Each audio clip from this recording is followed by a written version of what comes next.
yëngu yéen baa xam ngeen ne foog ngeen boole kook léegi di làkk wolof fu wér te xóot te leer parce que làkk bii nga xam ne làkku français la moo tax ñun jafe-jafe yi yëpp ñu am ko donc xam naa El Diaz dama lay bàyyi rek yaa ngi Malick Ndoye ngeen nuyoo daal di bokk ci jotaayu waxtaan wi le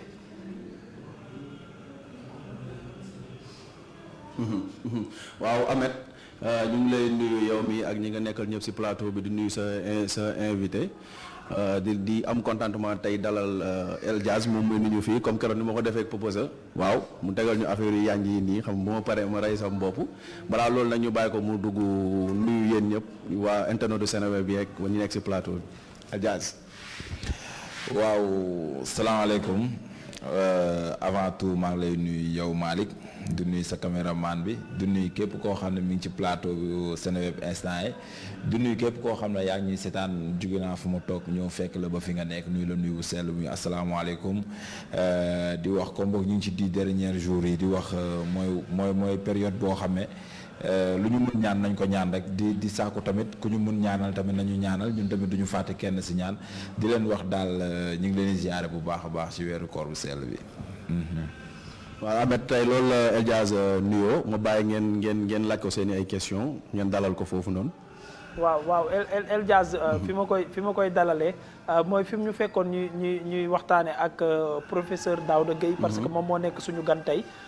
doon waxtaane par rapport ak li nga xamante ne nii moom mooy suñu làkk bi muy wolof dama bëgg a xam El Diaz moom en tant que rapkat moom ndax gëm na ne olof làkk la boo xamante ne ni mën nañ cee sukkandiku pour ñongal li nga xamante ne ni mooy suñu développement wu réew.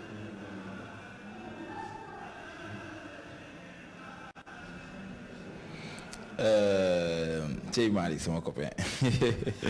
laaj na ma nag question boo xam ne xaw ma nu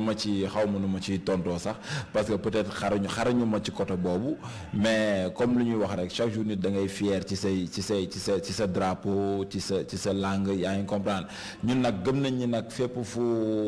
yeneen langue yi yegg wolof mun na fa yegg pourquoi pas mais da di àdduna moo tëddee noonu xam nga dafay am ay haut am ay bas donc yàlla baax na quoi olof daal nekk na affaire boo xam ne bokkul ak anglais bokkul ak français parce que ay français dañoo am ay dictionnaire ay anglais am ay dictionnaire olof am na dictionnaire mais amul mot yëpp parce que man souvent damay dugg ci Google bi di def ay recherche yenn mots yi di xool seen signification yi mais doo amul mot yëpp daal tey boo duggoon ci Google bi nga def mbàq xam nga def mbaax duñ la ko effectivement duñ la mën a wax lan lay tekki daal xam nga des fois damay am problème boobu xam nga da ngay obligé woo kenn koo xam ne voilà maîtriser na langue wolof bi pour mu mun la wax lii lan lay tekki wala lee lan lay tekki moo tax bu fekkee tey gouvernement bi mën na si jàpp ñu def benn dictionnaire boo xam ne voilà olof yëpp da ciy nekk conjugation yi grammaire xam nga lépp nekk ci soo baa dinañ ci am njort ne olof mën na yegg fu français bi yegg wala fu anglais yegg pourquoi pas. ok dama parce que li mu wax noonu dama ci bëgg a interpeller le professeur Daouda Gueye mu ngi nii toog ak ñun professeur li El Diaz wax dégg nga ko parce que dafa mel ni bokk na ci li nga xam ne nag moo ñàkk suñu làkk bi ba mënta xëtt dem ci yeneen i réew wala sax ci biir réew mi nit ñi mën koo comprendre parce que déjà boo seetloo olof bi nga xam ne ñun moom la ñuy làkk fii ñun waa Ndakaaru bokkul ak olof bi nga xam ne waa kaw ga moom la ñuy làkk des fois waa kaw ga bu ñuy wax ak ñun waa Ndakaaru ñun ak ñoom El Diaz ñi duñu xam sax ñooñu lu ñuy wax day mel ni beneen làkk la voilà donc est-ce que déjà loolu rek du frein par rapport ak li nga xam ne moom mooy làkk bi. waaw déedéet ndaxte li am ba des moom mooy réew mi ñi fiy làkk wolof ñoo ëpp foofu ñi ko dul làkk wala ba ñuy làkk wolofu Dakar ni nga ko waxee ndaxte kuréel googu di francophonie ci boppam ñoo defoon ab gëstu te njureef ya ca tukkee maanaam résultat yi li mu joxe moom mooy réewum Sénégal boo jëlee téeméer saa Sénégal fukk yi rek ñoom ñooy ay francophone ñaar fukk yi di ñuy tuddee ñoom francophone partiel francophone mooy ki nga xamante ni dégg na làkk yu peeg na ko mën na koy wax mën na ciy bind ci anam bu mucc ayib ak 20% yoo xamante ni ñoom peeguñu noonu làkk wi waaye mën nañ ci nekk di nëx-nëxal loo leen wax tamit ñu xam ko waaye mënuñu ko def ci noo xamante ni du am dara loo xamante ni da ci am ay rëq-rëq muy joxe lan muy wax ni kat lu weesu wolof sunu làkk yi waaye wolof nag yàlla dafa def ne dañoo jóg jël ay ngànnaay ngir gàkko nit ñi maanaam imposer leen ko waaye daal yàlla moom moo def noonu wolof gën a yaatu ci làkk yi nga xamante ni ñoom ñoo nekk ci làkk réew mi boo demee Bawol wolof bi la ñuy làkk boo demee boori Kajoor moom la ñuy làkk Njàmbur moom la ñuy làkk ba Saalum même bu dee day am sax ay wuute yu tuuti moom la ñuy làkk moom moo tax maa ngi koy wax am na kuréel gu tudd Africulture Baam xam na ko ay rabkat ñoom ñoo fa nekk fële ca Pikine bu yàggul dara dane woon nañ ma fa invité ma fa ngir ma ñëw loo foon maanaam formé rabkat yi ci mbindum wolof waaw mu deewoon na ñoom itam loo xam dañ ko umpale woon waaye bi ñu tàmbalee loo foon gi maanaam formation bi fan bu njëkk bi rek dañoo commencé xale yi ku nekk mbir mi saf leen trop ndax li ko waral moom mooy xamuñu ko woon nan ngay bindee sa tur nii laay bindee nii ngay bindee sa tur mujj bi ñoom ñëpp ñu sopp seen tur bind ko ni ko wolof di bindee ñu dem ci baataan maanaam vocabulaire naka noonu dem ci nos wax maanaam grammaire. si wàllum baataan parce que El Hadj lu am solo. waaw dictionnaire la wax. waaw moom jàpp na ne amul. wax na sax mbaax par exemple. wax na moom dëgg day am problème. gis nga 1968 ci la ñu li ñuy wax codifié juróom-benn làkk wolof bokk ci ak mandeng ak séeréer ak joola ak pulaar waaw yooyu la ñu codifié woon nekkat làkk yi nii war nañ cee mën a jàngale ndaxte ñi nga xam dañuy yëngatu ci wàllu linguistique li ñuy wax moom mooy làkk woo jël buñ ci amee junniy waat parce que waat mooy bari leefu mooy plurielu baat buñ ci amee junniy waat rek war nañ cee mën a wax lu nekk war nañ cee mën a bind lu nekk mën nañ cee mën a sotti xam-xam war nañ cee mën a jàngale xam-xam donc làkk yooyu waaye nag ñun dañoo nootoon te lii nga xamante ni moom mooy nootaakoon bi muy colonisateur bi moom moo ne kat lii di français moom la ñuy jël def ko làkku càmm gi maanaam langue officielle ni ñu ko waxee ba pare tamit ci làkk woowu tamit la ñuy jàngale mu jur ay rëq-rëq yu bëri ba ñun dëye gi ñu dëye maanaam retard bi ñu retard li ko gën a waral moom mooy da ngay jël ci niiral maanaam exemple ab doomu séeréer boo xamante ni bi mu juddoo ba muy am juróom-ñaari at am na lu mu jot a xam ci àdduna bi te ci làkkam la ko xam ñu dugal ko école ñu ne ko nag yow dañ lay feral ci sa làkk woowu noonu dootoo ko làkkati léegi li Cheikh Anta Diop doon wax naan boo jëlee xale bu wolof bu amee juróom-ñaari at xam na boo ko waxee ne ko tomb buy direeku wala buy watatu moo jur ab rëdd xam nga loolu wolof xam na ko waaye nga yóbbu ko ne ko léegi une succession de points donne une ligne léegi loolu balaa mu koo xam boobu noonu balaa mu koo xam faaw mu jaar ci abacada A B C D def tamit li ñu tuddee jàng dawal jàng liir jàng boole loolu dana def juróom-ñaari at l'école bi doog a mën a jàng xam-xam boobu noonu muy tekki lan ne kat moom am na làkk woo xamante ni mën nañ ko cee jàngal xam-xam mais dañ ne ko dee da ngay jàng waneen làkk ba pare boo ko jàngee ba pare ci lañ lay doog a jàngal xam-xam loolu jur li nga xamante ak déye la moo waral ñu raw ñu moom moo waral tamit ñu tardé gi ñu tardé ma koy wax ne lii di Kipango wax ak xamle muy wax wolof ak xamle muy wax Kipango gi mi ngi liggéey ci ak gàggantikaay maanaam dictionnaire gàggantikaay koo xamante ni dina am lu toll ci juróom-benn fukki junniy waat dina ci am ñi ngi liggéey tamit ci ay téere nos wax maanaam grammaire ay téere lii di jàllar bi maanaam conjugation ak yu demee nekk noonu yooyu yëpp ñi ngi ciy liggéey te itam Kipango gi mi ngi jàngale fi mu ne nii may wax ak yow rek jot nañoo jàngal lu jege 3 nit ak 4 téeméer am na seen benn naataangoo bu ma fekk fii sànq yaa ngi ma koy aajar maanaam di ma ko présenté mooy wax ne moom mi ngi woon ci Kipango gi waaye dafa mujj a bàyyi ndaxte li ko waral moom mooy dañoo fulaalul làkk wi ba nga xamante ni. li ko waral tamit mooy comme ay chinois si. dañ naan waaw da ngeen kaa umpale rek waaye nun buñ koy làkk suñu biir. duñ ci dugal français day nekk loo xamante ni boo demee Bawol tamit noonu lañ koy làkkee ba tax loola waral ñenn ñi am ak yaras maanaam complexe di ko wax yaras googu nag ñun lañ dindi. waaw yaras googu la ñu dindi làkk yi dañ koy waxtaane dañ koy génnee aajar ko nit ñi miinal ko nit ñi ndaxte yéen ngeen am liggéey boo leen ci war a def ñoom rabkat yi ak mbuukkat yi maanaam ñi yëngu ci musiciens ñoom ñi def mbuuk ak ñi def rab ak leneen ak saabalkat yi mu yéen journalistes yi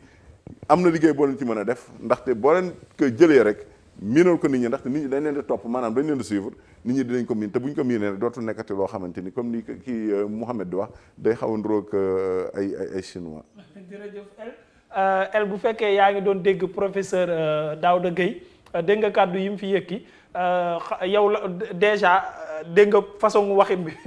bi muy waxee moo yi muy utiliser parfois sax man dama koy bëgg a jàppaat mais dafay difficile ci man mais yow je pense que ne am na tuuti loo ci for et jëlee nga njariñ ci essence bi nga xam ne def ngeen ko yéen ñaar.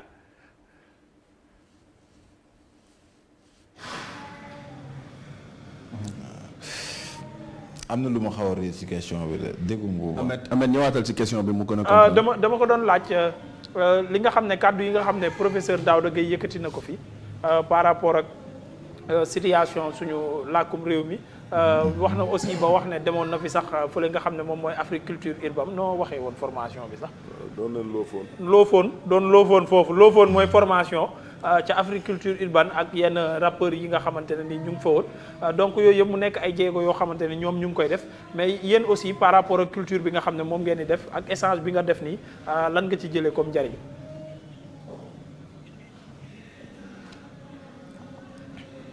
waaw comme nu mu koy waxee rek rabkat te xam nga ñun rabkat yi dañoo xaw a solidaire moo tax maa ngi big up sama mbokk rabkat bu nekk foofu DJ Baara bu ñuul asi yu broda di la bégee bu baax bon juste pour waxaa loolu peut-être ñun rappeurs yi parce que problème bi même bu fekkee waa agriculture urbaine ñi ngi koy jàngale mais rap dafa nekk secteur boo xam ne ñoom dañuy am seen langage quoi maanaam tey loolu du Sénégal kese boo demee France tey boo demee am na voilà nitu mbedd yi ni ñuy wax ak yow da ngay ne ñii làkkuñu français ba ci États-Unis tamit boo demee am na langage boo xam ne langage de la rue la bokkul ak langage nit mën na ci wax ak yow ba pare doo nga fekk anglais lay wax fekk doo comprendre Sénégal tamit noonu la parce que tey fii am na ay wax yoo xam ne ci ay rap la jóge ay wala bokk sàngara wala biiñ yaa ngi comprendre xam nga day nekk ay affaires yoo xam ne maanaam day naturel su ñun quoi nekkul loo xam ne tey peut-être ñun ñoo war a jàngale kàllaama olof mais ñàkkul am na ay rappeurs yoo xam ne ñoom comme su ma jël exemple ay pakoti genre yooyu noonu ñooñu boo leen déglu di nga gën a dégg wolof parce que ñoom ay wolof yu set wi ci la ñuy kii mais tey comme ñun nii nga xam ne suñu génération rek la ñuy mën a topp peut-être tey yenn mots yu bëri duñ ko xam moo tax sànq ma doon sàkku naan bu fekkoon mën nañ am tey yenn dictionnaire yi dinañ ñu gën a jàppale parce que man xam naa ay étrangers yu bëri yoo xam ne dañoo ñëw ba Sénégal bëgg jàng wolof mais ñun ñooy obligé di leen bindal yenn affaires yi parce que amuñu fu ñu leen di wax boo demee fii am na lii ak lii parce que suñu demee foofu du mat sëkk daal lépp luñ fa bëgg duñ ko am moo tax may sàkku ci côté boobu bu baax a baax parce que xaw ma woon sax sujet bi laa fiy fekk mais nekkoon na peut-être loo xam ne yàggoon na ma ñor may profité di si jàllale loolu. merci beaucoup El Diaz man kañ xanaa maa sob rek. waaye yow américain nga sax yow sa yoon ci olof bàyyil ma jox la Astou Diagne xam nga gonek américain bu ñëw Sénégal ba dégg olof rek loolu succès la ci ñun olof ma bëgg laa dugalaat ci ay làkku olof du xóot bàyyil ma bàyyi la ak Astou Diagne. Diaz maa ngi lay nuyu.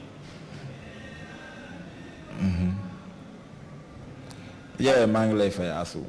di la ziar bu baax a baax ci koor gi. di la maa ngi lay fay bu baax parce que am ndóoyeen nga toogal na xam naa li nga toogee noonu moom dina lekk lépp. donc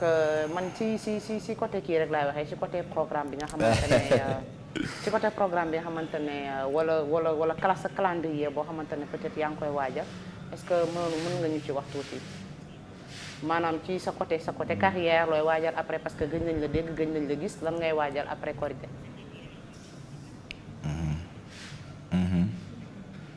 waaw xam nga dafa am benn feebar boo xam ne mi ngi ci réew mi muy corona. mu nekk feebar boo xam ne kenn sóoraale ko woon dafa jékki-jékki rek ñëw xam nga bett ñu ñun ñëpp arrêté programme yu bëri tey yàlla def na ne mi ngi wàññeeku ci réew mi ñi ngi ñaan yàlla mu dem ba dañ carrément ba noo xamee voilà dañuy ne corona jeex na fi tàkk yàlla mun na ko mun na lu ne donc comme boog heure yi mi ngi wàññeeku te dafa wàññeeku rek ñu dugg ci weeru koor du ñu def lu dul jox weer wi cëram commencement ba fin yaa ngi comprendre premier jour bi nekk première boo xam ne da ngay jéggalu xam nga voilà mooy 10 premiers jours yi ba yàlla def ñu nekk ci 10 derniers jours yi mooy dañoo war a ñaan lépp lu ñu bëgg léegi su ko defee bu koor gi jàllee moom incha allah dañoo war a yeggali programme bi parce que ñëpp ak may laaj El Diaz kañ ngay génnee projet fas naa ko yéene génnee incha allahu rabbi suñu wooree ba pare xam nga mu nekk loo xam ne dina ànd ak ay clip ay concert comme ni ñu ko daan defee parce que voilà avant corona defoon nañ grand théâtre yàlla def mu réussir di ci sant képp ku ci jàpp képp ku ci sonn di leen wax ñu préparé wu bu ñu wooree ba pare bu fekkee yàlla may nañu gudd fan ak wér di ko ñaanal mbooloom jullit ak chrétien yeeg ñëpp xam nga bàyyiwuñu kenn ci ñaan bi dinañ àggale programme bi incha allahu rabbi te dinañ am ay surprise yu bëri. bàyyil ma jox la Seydatuna Mariama mu sell mi ma bàyyi la ak moom rek ak tey ni nga tagalee nii rouge bi moom xam naa ne du ñàkk mën ngeen a ànd daal moom it rouge la def ci col gi. El Diaz ñoo bokk koñ fële ca Médina benn koñ moo ñu séparé woon mais li ma ko bëggoon laaj Astou laaj na ko pare muy wàllum programmation. après Ramadan bi donc tontu na ci. ok moom it événement yi ñoo ko ñoroon quoi léegi bàyyil ma jox la Mouhamadou Diallo ngeen weccoo ay kàddu Mouhamed. waaw bon El Diaz moom dama koy. non taxawal avant Ahmed. oui Ahmed oui Malick. ok demal Mohamed demal. waaw. non bàyyi ko mu dem. El Diaz moom da nga koy encouragé rek Ahmed quoi. mu ngi si yoon bu am solo. xam naa kay ñu dénk suñuy question yi ñoom DJ Baara rek. waaw ayca DJ Baara ayca gars yi jox nañ la question yëpp. yu Malick aussi Malick Ndoye voilà yii moom day jàpp Malick quoi Malick moo xam lu ko neex lay def El Diaz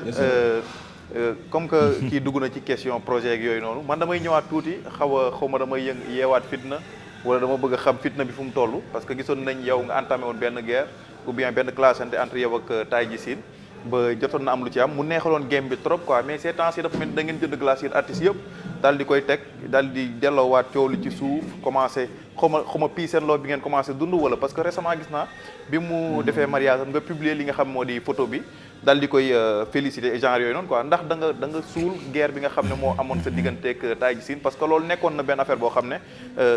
challenge la woon aussi tamit combat bu neex loolu parce que entre Thiès et Dakar xam nga hip hop dafa am représentativité quoi représenter dafa bokk ci hip hop yow nga doon représenter Dakar moom nga doon représenter Thiès ngeen tase woon ci benn compétition aussi nga doon bañ ni moom moo jëloon affaire bi quoi ba loolu juróon ay clashante mais bi mu defee mariage am dañu gis nga partager li nga xam ne mu photo ndax mën nañ xam ndax da nga suul coow boobu noonu wala aussi tamit beneen affaire bi may laaj après Sorano après Grand Théâtre aussi lan mooy nekk challenge bi quoi parce que gisoon nañ 5e underground jotoon na jël stade Iba Mar Diop feesaloon ko seen kumpa aussi defoon nañ ko ndax El Diaz pare na pour jël stade Iba Mar Diop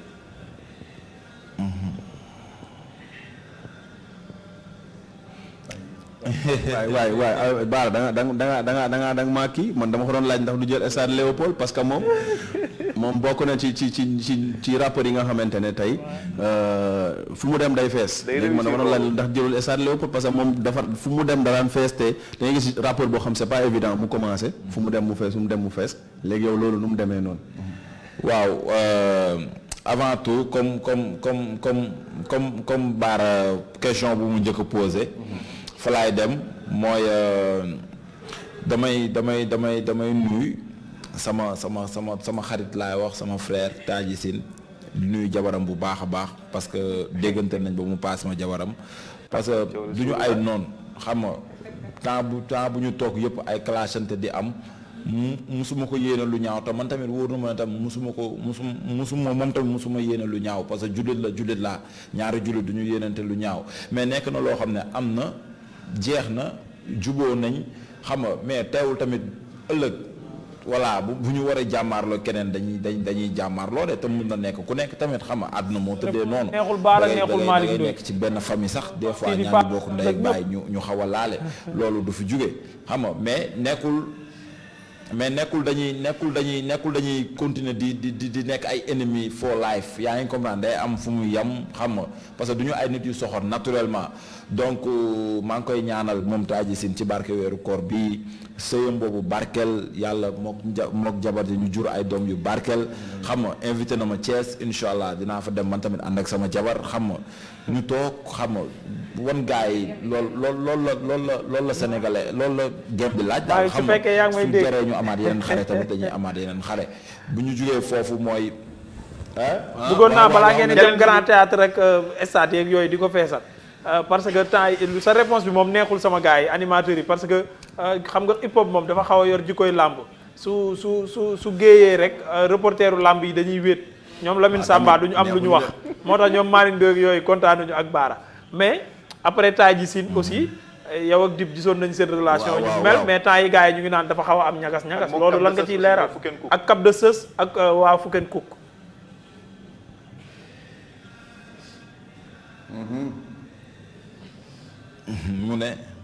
mu ne sa diggante ak Dip Doundou Guiss gisoon nañ ne dafa amoon ay ñagas-ñagas Fuken Cook ak waa Fuken Cook waaw nee na nga indi Cap de Sës non Dip moom c'est un frère moom Dip c'est un frère moom macha allah moom lépp lu ma génnee da koy publier xam nga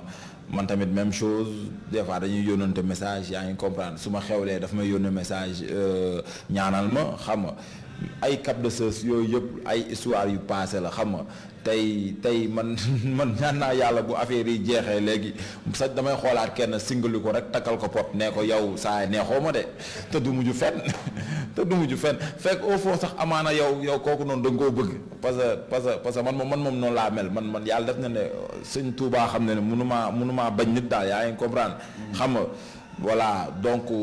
game la dañuy foo mais pas nekk ay ennemis dóoranteeg genre yooyu noonu mais bu koor gi jeexee moom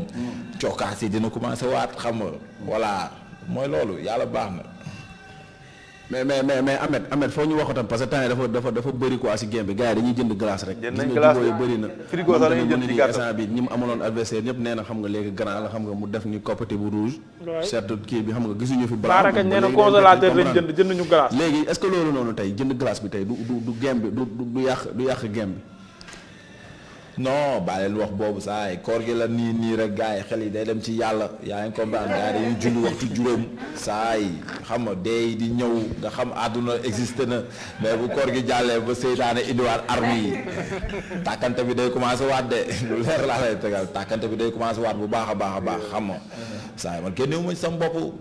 xam naa sama bopp damay jékki-jékki xëy gis nit boo xam ne def na dara ma ne kii naa am sànni ko benn affaire après ñu jàmmarloo benn 3 mois 4 mois wala 1 an 2 ans après ça passe basta punto ñu juboo parce que tamit voilà du ñu ay noon mais affaire du question de jënd glace c'est que dafa jot ñu suul armes yi voilà war a déclencher yeneen guerre encore noonu la rek. mais tey mën naa xam kan mooy sa cible. sama lan. cible non nii moom heure yi weeru koor lañ nekk aw cible heure yi boobu bon bii nga xam ne yàlla mooy weeru koor boobu baa ñu jox ko cëram rek buñ ci jugee nag ñu entamé ñu ubbiwaat saison. man kat dama dégg nga ne léegi guerre xam nga xaw a cokkaas ñeneen mais ñeneen ñi nekk sa xel tey mën naa xam ñan la parce que game nga wax affaire de hip hop la. lu tax may toog naan diw moo nekk sama xel diw moo nekk sama xel mel ni man sama carrière dama ko jël di ko wéer si ñoom c'est que affaire yi da ngay def sa carrière rek maanaam da ngay jékki-jékki si yenn comme lu ma joteloon ak taay ji. ngeen bokk benn final mu jël ko loolu la rek maanaam da ngay jékki-jékki nga jàmmaarloo kenn ci benn affaire bu ndaw voilà après loolu ngay jël rek wax mais après basta. jeex na quoi. balaa may poser beneen question Ahmed mu tontu ci question Baara bi ndax day jël stade Léopold wala stade B man stade Léopold laa jël. Baara jël stade Diop Maris Ndiaye xaw ma. kii bi ma tontu ci loolu. non Baara Iba Mar Diop la. Iba Mar waaw. Iba Mar Diop c'est possible tey su ma rabee ba bàyyi rab tëgguma Iba Mar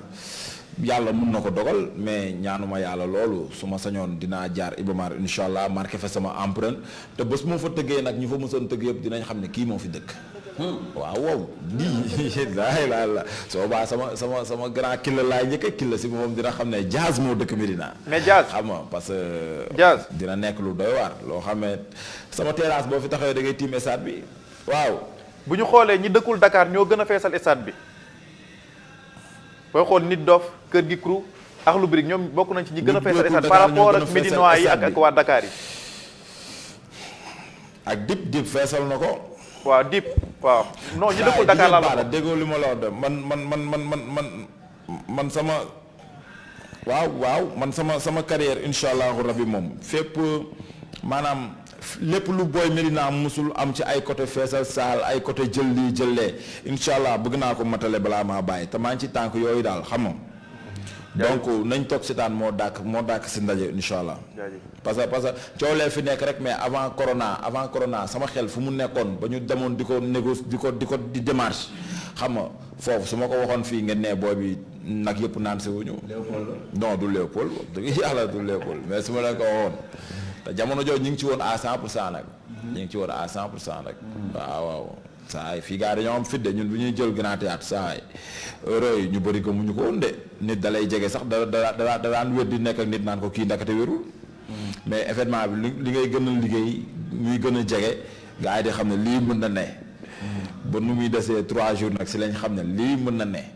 parce que heure yi macha allah nit ñaa ngi dugg fu ne di wër ay ticket ak genre yooyu noonu lañ koy liggéeyee ba dem feneen foo xam ne dañuy jommal nit yi rek coolee fi ne rek coolee fi ne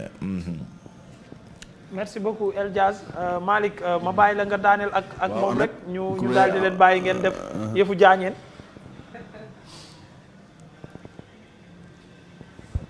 waaw parce que dama koy poser benn dernière question avant après ñu daaneel mooy tey à part sa cible mooy stade yi ak sa projet bii di ñëw lan mooy sa projet cible boo xamante ne mooy défi bi nga xamante ne moo gën a nekk sa xol parce que tey dem naa seet ay artistes yoo xamante ne nee nañ ma tey feesal ay stade ay Mali ñi naan ay Guinée te yow yaa ngi naan fii tey à part loolu noonu est-ce que am na beneen loo xamante ne moo gën a nekk sa xol projet boo xam ne moo gën a nekk sa xol. moo gën a nekk sama xol man moom bizarrement àdduna moom voilà maanaam nekkuma nit yoo xam ne dañuy toog di rêver naan lii laa bëgg man damay def step by step maanaam su ma paree fii maanaam jamono yu may toll Miami sama xel bi yëpp ci Miami la nekkoon xam nga ma def ko ba pare sama xel bi yëpp nekk ci Saraba xalaatuma leneen ma def ko ba pare sama xel bi yëpp ci Sorano ma concentré wu ci 100% ma def ko ba pare sama xel bi yëpp mu nekk ci Grand Théâtre xam nga bu ma ko defee ba pare sama xel bi yëpp am na fenn fu mu nekk nii noo xamee moom tant que defuma ko moom du ma wàcc waaw mooy fu ma war a jëm insha allahu rabbi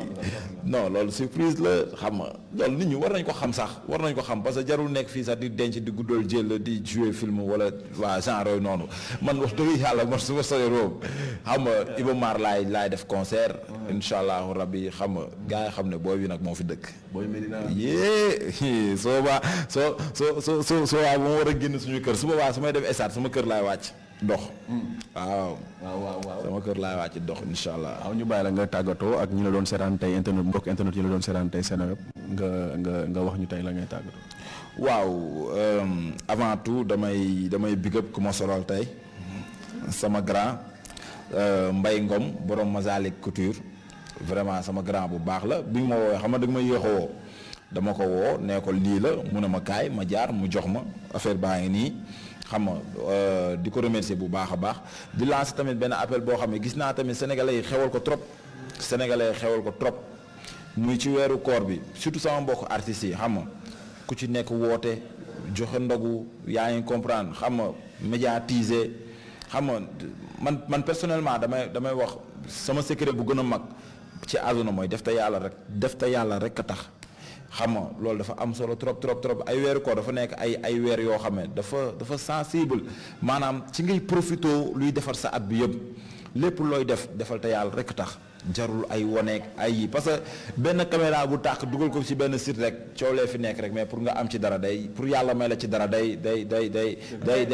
metti daal yaa ngi comprendre parce que su fekkee yaa ngi may dégg El Diaz ne ko am na benn question bu Maria dugal bëgg naa mu dégg ko am na question bu Maria dugal bëgg naa mu dégg ko Maria waxaatal question bi si dégg naa ko mais dama doon bàyyi mu daaneel dama doon bàyyi mu daan El Diaz gisuñu la fa woon.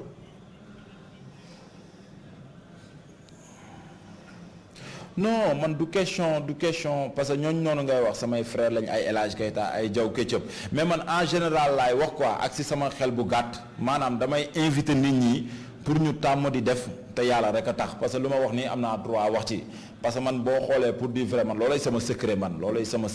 man def naa événement bu toll ni Grand Théâtre yaa ngi comprendre jënd ay yére yu bëri di wër ci dëkk bi di ko maye mais social la mais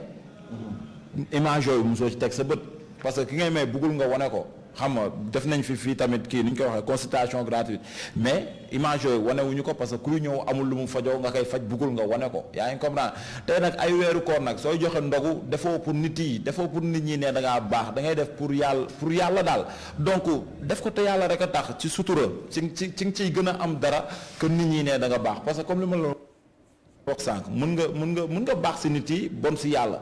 mun nga baax si yàlla bon si nit yi. yaa ngi comprendre te yooyu dafa am solo xam nga dafa jar a bàyyi xel trop parce que fii ku nekk sa secteur xam nga koo war a jox.